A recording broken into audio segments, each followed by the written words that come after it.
Good morning mga ka-artist. Kumusta na po kayo mga mahal na ka-artist? Ayan, bali ngayong umaga ay andito ako kasama ng aking dalawang anak ni Sir Jared at Ralph Lauren sa school ng aking anak. Dahil may mga ire-repair akong mga upuan, mga nasira. Ang iba ay mga wala ng mga paa mga ka-artist. So ayan, kaya dito makikita nyo, nire-ready ko muna ang aking mga gagamitin mga tools. Gaya ng mga grinder, cutting dish, at ang aking welding machine. Ayan mga ka-artist, yung mga i-repair ko, mga upuan na mga walang mga paa. Ayan, nire-ready ko na mga ka-artist. Ayan, makita nyo, mga walang paa yung iba. Dito, inumpisahan ko ng welding mga ka-artist yung isang paa.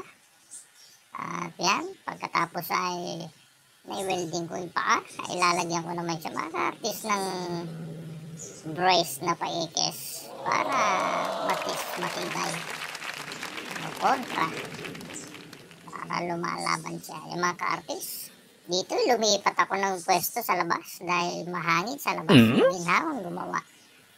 Ayun ang aking anak na si Jared na pinipinturahan yung mga natapos ko ng welding. Ayun mga ka-artist. Nakakarami na ako dito nang natatapos. Ayan mga ka-artist. Ganyan po pag-welding. Kaya pulido ang pag-welding para maging matibay. Sulit yung mga bata. Ayan mga ka-artist. Bali nga po pala mga ka-artist, ako ang president ng PTA dito sa room ng aking anak na Lauren. Kaya nagsumakita ko ng mga ka-artist na gawin yung mga upo ang mga sira bago man lang magbakasyon.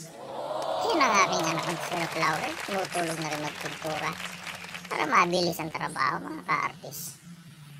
Ayan. At mamaya nga po darating ang kanyang teacher na si Ma'am Jen Alcantara para kami bisitahin mga ka-artist at magdala ng merienda. Ayan mga ka-artist, natapos na din ng aming mga project. Ayan ang ginawa. Naka 25 na upuan kami mga ka-artist na nangyari. Salamat mga ka-artist sa panonood. Salamat po na marami sa inyo.